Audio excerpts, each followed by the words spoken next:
The KXAN News Podcast is sponsored by Shelf Genie.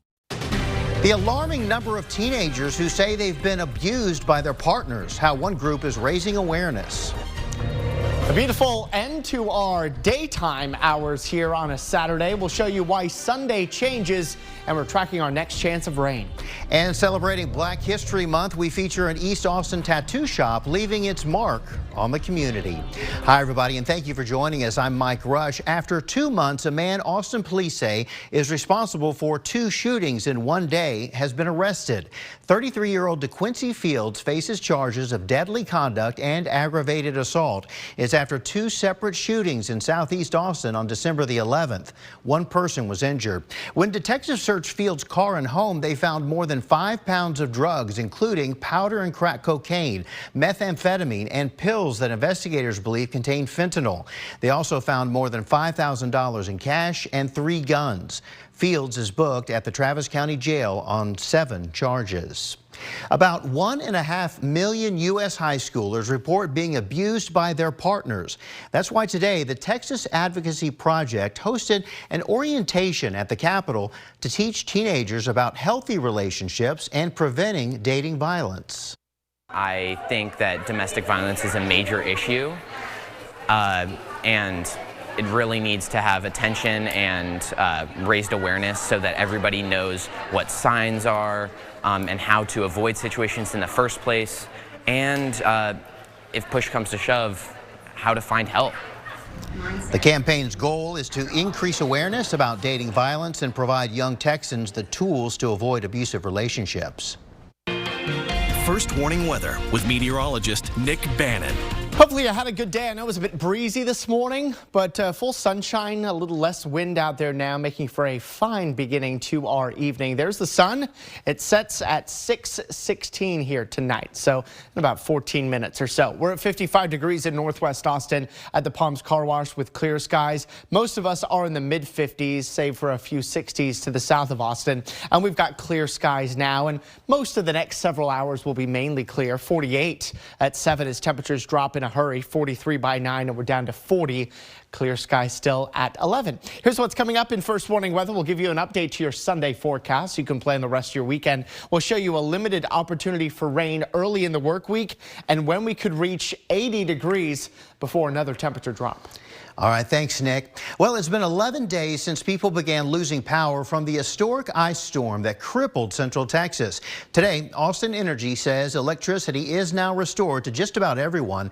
More than 99.9% are back up and running. A small number of customers remain without power because of damage to their equipment that needs an electrician for repairs. For Black History Month, our multicultural reporter Jayla Washington begins her weekly Saturday series. She's going around Central Texas to feature Black-owned businesses nominated by people in the community. Take a look. Hey, we're here in East Austin off of Rosewood and Chicon, and Ink Empire is the Black-owned business that I'm featuring today. It is a tattoo shop. It's owned by a young, charismatic Black couple. They've been around for 5 years now, and they continue to grow and get more successful every single day. Let's go take a look inside.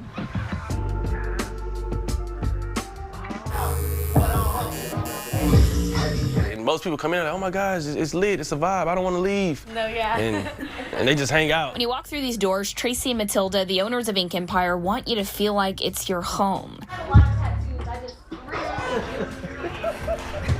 From Killeen, Texas, the couple wanted more opportunities, so they took a leap of faith and moved to Austin, where they were able to bring Ink Empire to life. On their block, they're one of a number of Black-owned businesses, but they have seen others in their neighborhood pushed out with new development and rising rent prices. Here at Ink Empire, though, with their team of artists, they say they feel supported by their community. A lot of people supporting them, especially because they're Black-owned. Ink Empire has grown to be known for their Mini Mondays, their way of saying thanks to their loyal customers, offering deals on their work for as low as $35. And it's helped them keep business thriving, even with the pandemic and inflation. It started off where we would tattoo literally like 10 people a day. And we were like, oh my gosh, that's crazy. And now we tattoo probably 160 to 200 people. Every Monday. Every Monday. Wow. So it's like it's a line out the door every Monday. Definitely morphing the industry, you know, like trying to basically like make people feel more loved and like cared about in a shop. We don't say we're the best, but we are definitely Austin's favorite tattoo shop. Definitely. Sure. I love them. So for Tracy and Matilda, the co-owners who you just heard from, they're really big on uplifting their community. So one of their major goals, they tell me, is being able to eventually buy this building so they can stay here in their neighborhood in East Austin for years to come. I'm reporting in East Austin, Jayla Washington, KXAN News. And JLo will be doing these features every Saturday until the end of Black History Month. If there's a business that you'd like to nominate, you can send an email to reportit@kxan.com or reach out to Jayla directly. You probably haven't seen an NFL collection quite like this one. We'll meet the superfan behind the world's largest Chiefs collection. And Austin's very own Puppy Bowl will take you inside the adorable action when we come back. Another unidentified object has been shot down today, this time over Canada. Canada's Prime Minister Justin Trudeau says after consulting with President Joe Biden, the object was shot down by a U.S. fighter jet. In a post on Twitter, Trudeau wrote, "I ordered the takedown of an unidentified object that violated Canadian airspace. The North American Aerospace Defense Command shot down the object over the Yukon." Today's statement followed yesterday's takedown of a high-altitude object flying over Alaskan airspace and Arctic waters, and crews are continuing recovery efforts off of the coast of South Carolina for a Chinese spy balloon shot down last week. Update on pollen here that we continue to update through the weekend now. Mold, medium, trending lower than yesterday, but cedar, not done yet. Medium and trending up over yesterday. Today's temperatures 60, and they only trend up over the next few days. We'll show you when we could reach 80, but also our chances for some nighttime freezes in first warning weather. This KXAN News podcast is brought to you by Shelf Genie. I'm Rosie Newberry from KXAN Studio 512. Considering replacing your kitchen cabinets? Struggling to find or reach things? Go to shelfgenie.com/Austin. Shelf Genie designs custom pull-out shelves for your existing cabinets, adding convenience and value to the most used room in your home. Shelf Genie custom pull-out shelves, everything in reach. The big game is, of course, this weekend, Super Bowl Sunday, the Philadelphia Eagles versus the Kansas City Chiefs. Daniela Leon introduces us to a Chiefs superfan and his Chiefsium. So it took me forever, but I counted and counted. 1,388 Chiefs-related items and counting are inside Kurt Herman's fan cave. Most of my stuff is vintage. It's a passion that started after he was given a football following the Chiefs' first Super Bowl win. Ground zero, that's what I call, yeah, that one. His collection is 50 years in the making, filled with rare finds like the first game program when the Chiefs were known as the Dallas Texans. Franklin Mint figurines, bottles, poker chips, cookie jars, posters, signed memorabilia. This is my Lynn Dawson corner. The official World Record Organization and Guinness World Records say his fan cave officially holds the world's largest Chiefs collection. Important distinction is there's no doubles and there's no cards. This is all just mostly vintage items that I have. It took him 2 years to obtain the Guinness World Record, having to submit evidence like pictures of every single item and a video of him counting each Chiefs item alongside 3 witnesses. It was not easy, and I appreciate the process, so if anyone's going to break my record, I know how hard it is. And his collection is only growing after Chiefs Kingdom got word. Fans from all over the globe are contributing to his collection. Most of them just has a note that says, "I'm tired of dusting this thing," and I thought your collection would benefit from it. From action figures, Chiefs nail polish, salt and pepper shakers, Herman estimates his collection is worth at least $250,000 and has no plans of stopping anytime soon. There's a lot of big fans in Chiefs Kingdom, and I'm just one among many. He's even got the nail polish. Well, Austin Humane Society puppies took the field today to ring in the beloved Puppy Bowl tradition. The 16th annual Puppy Bowl featured adorable dogs running in races, pet adoptions as well, and then a football game and even a tailgate food competition that people could take part in. Several of the puppies featured in today's bowl are available for adoption tomorrow with a discounted fee. First warning weather with meteorologist Nick Bannon. Hopefully you had a good Saturday, and look at this sunset happening right now over Lake Travis from the Oasis restaurant camera. Gorgeous night ahead. It's going to be a cool one, though. We're in the upper 50s now. We'll be in the 40s here before you know it. Mainly clear skies over us. We've got an area of low pressure to the east and another one working its way down portions of coastal California. This one going to combine with another area of low pressure to bring us our next chance of rain, although I wouldn't get too excited about this next round. Looking at our clouds and radar into the night, a mostly clear beginning to your night, but clouds will start to stream in as we head into the day tomorrow. Tomorrow, unlike today, is going to feature more clouds, but there's still going to be a good amount of sunshine. I think we're just going to go back and forth between mostly sunny sky at times and then some periods where the clouds kind of take over the sky a little bit. So a blend of clouds and sun here tomorrow. But still, it's going to be a warmer day as we jump into the mid-60s. So about 5-6 degrees warmer tomorrow compared to today. Monday, even cloudier still, not necessarily gray the entire time.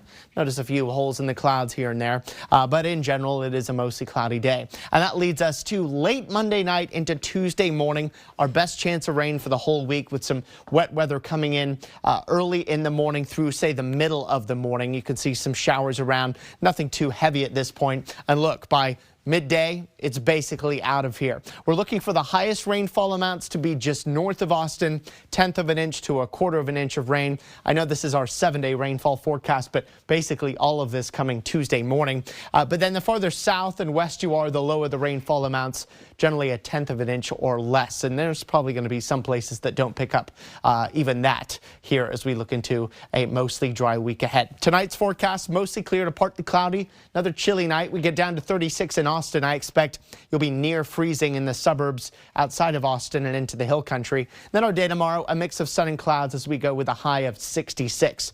As we look ahead to our best chance of rain then coming late Monday night into Tuesday morning, we'll give it a 50% chance of rain for say during the dark period before the sun is up, and then a 30% chance of rain after the sun rises, with sun coming out for Valentine's Day afternoon and a high of 75. Valentine's Day night at the Moody Center, we've got Adam Sandler providing comedic entertainment, no doubt. That starts at 7:30, and we'll be in the 60s here most of the time with clouds thickening up as you're leaving Moody. Look at our first warning weather 7-day forecast. If you've enjoyed a nice date night Tuesday night, hopefully.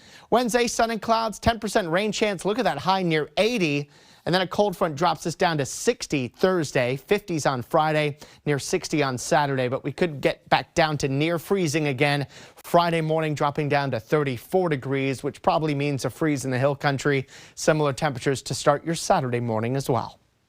This is KXAN Sports, brought to you by Thomas J. Henry. All right, let's turn it over to Jonathan. Thank you, Mike. That was a good pitch to me. Yeah, absolutely. Yeah, of course.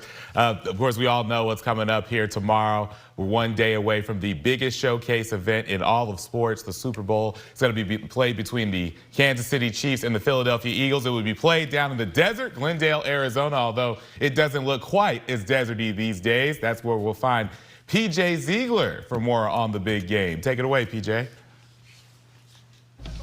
Yeah, good evening, Jonathan, from Glendale, Arizona, site of Super Bowl 57. All is quiet here in Glendale. The call before the storm, if you will, before the Eagles and the Chiefs take to the field behind me. But certainly they were busy on the field today doing a light workout. They've been studying all week for the big test. We'll find out which team passes the ultimate test coming up in about 24 hours from now. There is a lot at stake in tomorrow's big game for both the Kansas City Chiefs and the Philadelphia Eagles. The Eagles looking for their second Vince Lombardi trophy in franchise history. The Kansas City Chiefs looking for their third. This is a true matchup of heavyweights. It's the first time the NFL's two #1 seeds are in the Super Bowl since the Eagles beat the New England Patriots to capture their first Lombardi trophy 5 years ago. The teams are evenly matched. The Chiefs led the NFL in scoring offense and total yards. The Eagles have an edge on defense with the #2 ranked unit in the league.